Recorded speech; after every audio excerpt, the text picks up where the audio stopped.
A tropical storm that was approaching. Right. We were trying to hurry up and get set up, and that's what we got. And it took a Alaskan ice road trucker to get us unstuck. Every single day, I'm gonna make something great. That's my way. Every single day, I'm gonna make something great. That's my way. Hey everybody, I'm Chris. And I'm Chris. And together we are Tripping with the Chris's. Welcome back to another exciting week. Another exciting episode. Yes, so last week we kind of felt like, it needed to be said, but we felt like it was maybe we left it on a negative note. And so this week we wanted to share with you some positive experiences that we've had or we've heard about. There are some really, really kind people in the RVing community. You know, most everybody in the RVing community is kind. And I'll say that what we talked about last week on disrespectful campers, inconsiderate campers, I think most of them are like maybe don't know etiquette, camping rule etiquette or whatever. Maybe they don't think about it. So those are few and far between people.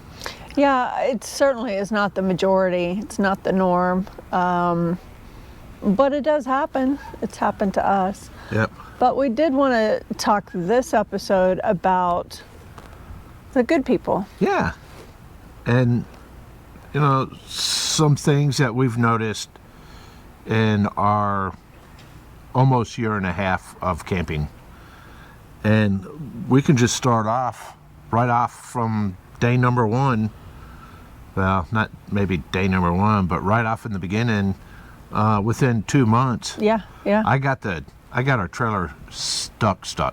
Like so stuck, it took 3 tow trucks 5 hours to get unstuck.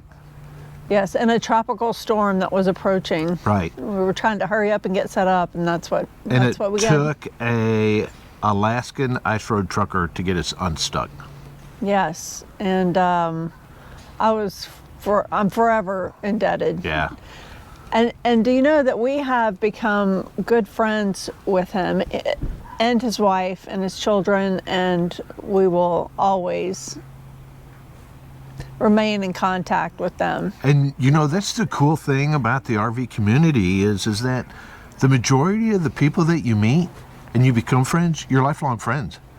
So the next event I wanted to mention, it was a weather event as well, and we weren't actually in the park, but we had a lot of friends that were here, and it's commonly known as Snowmageddon. And we were down in the valley at our tiny house. So we didn't have the problems everybody else had. Yeah. And Snowmageddon it's a Texas thing. I'm gonna say 80% of Texas got ice, snow, and everybody lost electricity. Power outages. People couldn't go anywhere. It was a horrific nightmare for most everybody except for us. Well, and RVers particularly, because a lot of them they run their heat off of propane. Yeah. And or electricity, and once you're out of the propane and there is no electricity, you're stuck. So unless you have a generator. Yeah, if you have a generator, then you're okay, but even then you got to have the gas, and a lot of gas pumps couldn't pump because power's out, or they were out of gasoline. Places were out of propane, or you couldn't get to them because the ice on the roads. So what do RVers do? They come to everybody else's aid.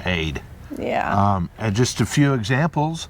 Up in Willis, we've got a friend, and he had 20 gallons of gasoline, and he went around the park asking other RVers if they needed gas at no cost. Didn't he have like a pump on the bed of his truck, like an extra tank with the pump? Maybe he had a pump. He had fuel, and was going around offering free fuel to everybody for their generators, to fuel up their generators. Right. It was really, really neat to hear that story. Where we were, the RV park that was next to us didn't have any electricity or anything. So because our neighborhood had electricity, heat and everything, we cooked everybody at the park next to us a dinner. And then because we all have tiny houses, and I'll link that at the end of the video of our tiny house and where we will be during the winters, because most everybody sleeps in the house, they offered their trailers up so that people would, Shelter, warm shelter. right, for yeah, exactly what she said. The people in the place for RV everybody community. to spend the night, where it was warm. So we heard that we didn't go down there to see those people, but we heard that tears and stories were shared. Yeah. Yeah. Yep. Also, we found, and this has happened, we've done it and then we have accepted moving day. Moving day can be a little hectic. You know, you're getting up, you're trying to pack everything up, and sometimes you have problems, sometimes you don't, but nonetheless, it can be a little stressful. So when you arrive at your location, the last thing you want to think about is having to prepare dinner. And a lot of times we just go out to eat and grab something quick. Yep, it's either that or we cooking chili dogs. Yeah. So. Yeah. So we have friends that have actually offered to make dinner for us on the night we arrive. And we're grateful for that. And we've done it for them as well. It's just a really nice gesture. Turning kind. Yeah. So if if you're already in the park and your friends are coming in, offer them a meal. Absolutely. It makes a difference. Yep, it sure does. So we've talked about this before. One of the perks of being in an RV park and having friends is golf carts and boats galore without having to actually buy one. But we have some friends here that they don't stay here full time. Their RV is here full time, but they have a home. And they have a couple of golf carts, and they have insisted almost that we use one of their golf carts while we're in the park. And it's just been awesome. It's made a big difference. Absolutely. We can get out and go for a ride around in the evenings. We can use it to stop and see friends. It's really, really a blessing, and we appreciate that a lot. So another experience that we have had personally wasn't anytime recent. We had taken the kids back in, I think it was 2010. We had gone to the Smoky Mountains, and we were admiring these big RVs and just how beautiful they were. And we stopped to tell someone that we just thought their RV, what was it, a Bighorn? I think it was a Bighorn. And we had borrowed my parents' Class C. We didn't even have a tent. We didn't have a trailer, anything. We borrowed my mom's Class C because our daughter, for her graduation, wanted to go on a camping trip. Oh. So that's what we did. Went up to the Smoky Mountains, and it was our first experience of camping. So this particular day, we were walking through the park in the mountains, and we were going to go on a hike, and we had stopped to admire this one RV, and the people came out and they were talking actually I think they were already outside, but they were talking to us about it, and we were telling them we just thought it was beautiful, and they said, well, come on inside and check it out. These are total strangers letting us come into their RV and take a look around. You don't see that in a neighborhood. No. People don't just invite you in randomly to see their house. No, and not only that, but it's like commonplace. It's a people want to look inside your RV to look and see what it looks like. Yeah. So we've had friends here that have gotten their new rigs and have invited us to come in and look. Even not just friends, but strangers as well. But now they've become friends. Yep. And then, when people are out looking for new rigs, where's the best place to go look and see what kind of rig you want to look at. And when you go to an RV park, there are a gazillion kind of RVs out there. Yeah, it's a real good place to start. It's a little easier, less pressure than going to a dealership, and walking through with some guy standing over your shoulder trying to pitch you a sale. Yep. So Yeah. it's really neat. So go get out there, go camping, and check out some RVs. One other thing that we found in the RV community is people sharing their meals. Yeah. Always cooking just in large quantities and inviting anyone and everyone over. Back in the spring, we had A huge crawfish boil. a friend of ours. She cooked bags of crawfish and sausage and all the fixins, the potatoes and corn and all that stuff. She said anyone and everyone that wanted to come over, there was ample amount of food. Yep.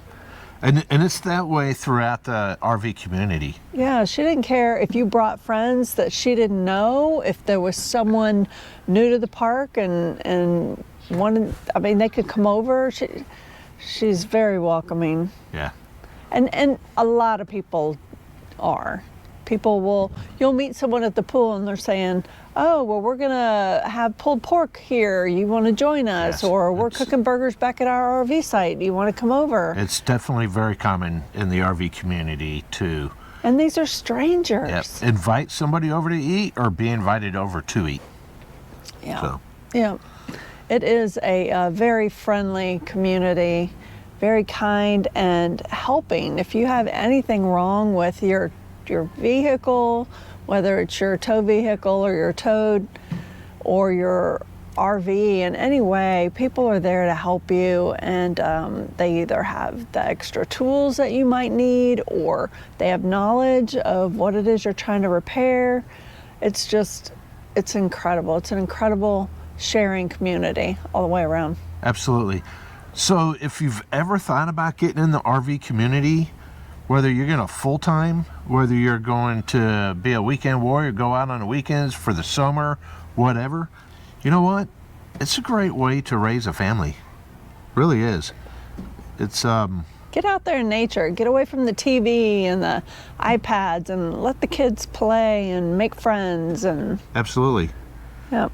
And I'm just saying, I'm getting ready for next week.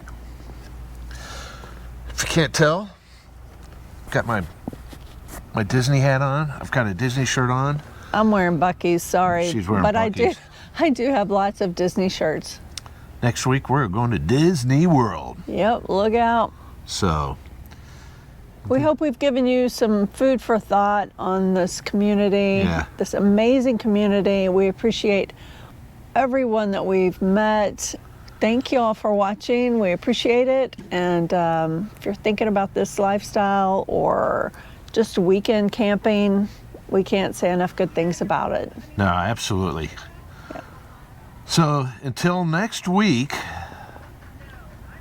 remember to like, subscribe, and ring the bell for notifications. Take care, everyone. Bye. Be kind.